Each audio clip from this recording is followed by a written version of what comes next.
Pourquoi le professeur Didier Raoult est-il si controversé? Pour mieux comprendre la personnalité et le parcours de ce médecin, on est en ligne avec quelqu'un qu'il connaît bien et depuis longtemps. Bonsoir Bernard Tapie. Bonsoir monsieur. Alors Bernard Tapie, qui est vraiment Didier Raoult selon vous? Pourquoi est-ce qu'il est aussi controversé selon vous? C'est quoi le problème? Je suis bien placé pour vous dire pourquoi. Il y a toute une technostructure infernale qui a pris le pouvoir dans la médecine et qu'il est temps, et je suis content que le président d'aujourd'hui passe par pertes et profits, les non-dits, les situations de critique, les avis divergents. Il veut se faire sa propre idée sur tout. Et de ce point de vue-là, il innove, car pour l'instant, ce n'était pas le cas. Donc, le pouvoir appartenait à un groupe. Alors, certains sont, absolument concentrés sur tel ou tel laboratoire, d'autres sur tel ou tel fantasme. Je vais vous raconter mon histoire à moi, 2 minutes. Les traitements classiques pour le cancer n'étaient plus opérationnels. Vous savez ce que ça veut dire quand vous êtes dans ce cas-là. Vous voyez quelle est l'issue. Il n'y en a plus un qui marche. En tout cas, qui marche sans effet secondaire trop grave. Donc, le professeur Spano de l'hôpital La Pitié décide, comme ils le font dans tous les cas, c'est pas propre à Tapie. Ils essaient de savoir dans le monde s'il existe des produits, des traitements qui risquent d'être appropriés. Bref, aidés en ça par justement les gens de Marseille, ils trouvent un laboratoire américain qui a fait actuellement des tests. Donc c'est une expérimentation, on est au stade 2. Eh bien les Français n'ont pas accepté parce qu'il y a trop de risques. Et je suis obligé d'aller en Belgique, c'est gratuit puisque c'est expérimental. Je suis obligé d'aller en Belgique pour subir les traitements parce que les Français ont estimé qu'il y avait des risques. Évidemment, il y avait des risques. La preuve, c'est qu'il y a un nombre de décès pour l'instant qui fait qu'on n'est pas encore en phase... Et puis que moi, ils m'ont fait signer un papier, mais il y a un moment, ça suffit. Là, qu'est-ce qu'on propose à celui qui a le virus aujourd'hui dans la peau? On lui propose du Doliprane et de rentrer chez lui en attendant que ça aille soit très bien, soit qu'il se retrouve en réa avec le tube dans la bouche. Alors Bernard Tapie, vous parliez de Marseille à l'instant pour votre cas personnel.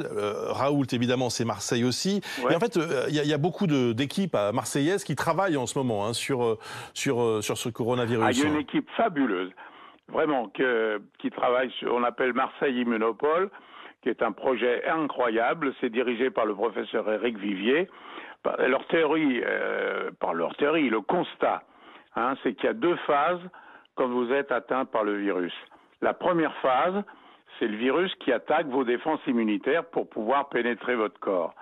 Et les 3/4 du temps, un homme bien portant, en santé normale, avec un système immunitaire correct, gagne le combat.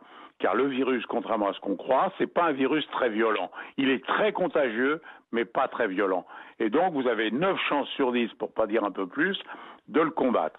Puis, soudain, il passe à une autre étape, qui est l'exagération de votre défense immunitaire. En effet, ça veut dire que votre corps, soit par l'aide de médicaments ou parce qu'il s'est défendu trop fort, il devient à ce moment-là un système qui s'emballe et qui inonde vos poumons de ce qu'on appelle des cytokines, c'est-à-dire des cellules inflammatoires qui entraînent tous les troubles respiratoires aigus que vous avez. Autrement dit, c'est un excès de défense de votre immunité qui vous tue. À tel point, c'est que le virus, il n'est plus là. Il est mort.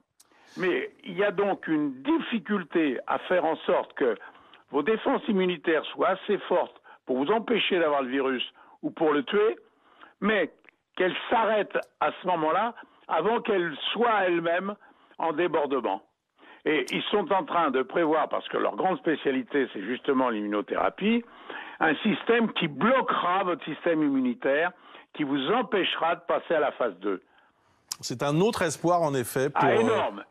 pour les malades et qui vient aussi de Marseille. Merci Bernard Tapie. Et je rappelle évidemment que vous-même, vous luttez depuis plusieurs mois contre, et même plus que ça, contre un cancer. Merci d'avoir répondu à nos questions ce soir sur BFM TV pour évoquer donc à la fois le professeur Raoult et les chercheurs marseillais dans leur ensemble. Ah bah, je pense que tout le monde est assez au courant maintenant. Hein.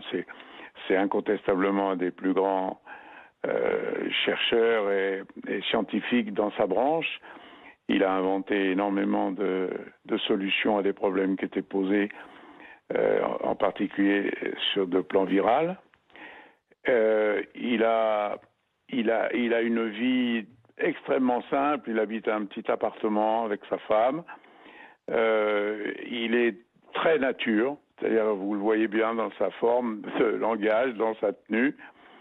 Et là, moi, sur son traitement lui-même, bon, je suis pas du tout qualifié pour pouvoir dire si il est bien ou pas. La seule chose que je peux vous dire moi, c'est que depuis le temps que je fréquente maintenant et avec comme enjeu la vie ou la mort, tout le corps médical est toujours confronté, avant de vous proposer un traitement, entre évidemment l'intérêt qu'il est capable de susciter et les inconvénients qu'il risque de vous donner.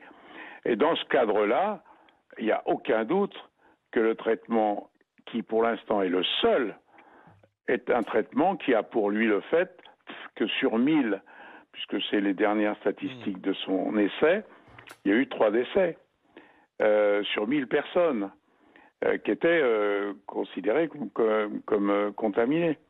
Donc voilà, je pense que on ne peut pas dire autre chose qu'à défaut d'autre chose de mieux prouvé, en tout cas moi personnellement, mon expérience, c'est que je lui ai dit de me livrer les médicaments qu'il préconise, et il m'a simplement dit, par contre, tu ne le prends pas sans avoir fait une prise de sang et un électro que tu m'envoies. Voilà. Oui, parce que ça dépend en effet. Donc, ça veut dire que le traitement n'est pas forcément adapté à tout le monde. C'est ça que vous voulez dire par là? Ça veut dire que vous pouvez être, par exemple, porteur d'un problème cardiaque que l'électro démontrera et qui rendra le traitement interdit.